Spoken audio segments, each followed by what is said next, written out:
Այսօր հատկանշական օր է բոլորիս համար,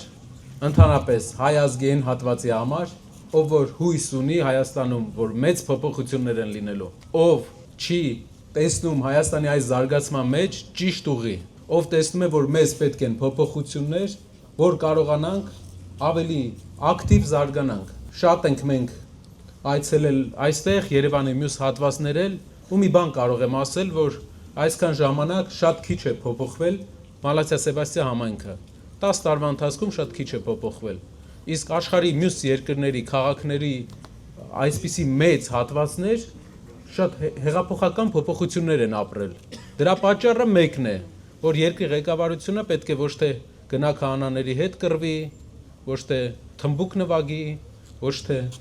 ուրիշ բաներով զբաղվի, որը ընդհանրապես կապ չունի տնտեսության հետ, պետք է զբաղվի երկրի տնտեսությամբ, մարդկանց կյանքը մի փոքր ավելի լավ դարձնելով։ Իսկ ինչու է նա զբաղվում հիմա նրանով, ինչով զբաղվում է, որտեղ մենակ դրանից է լավ հասկանում, որտեղ իր ամբողջ կյանքում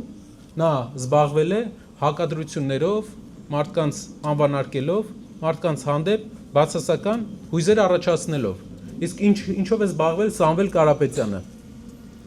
Աշխատանքով զբաղվել է աշխատատեղեր ստեղծելով, իր ամբողջ կյանքը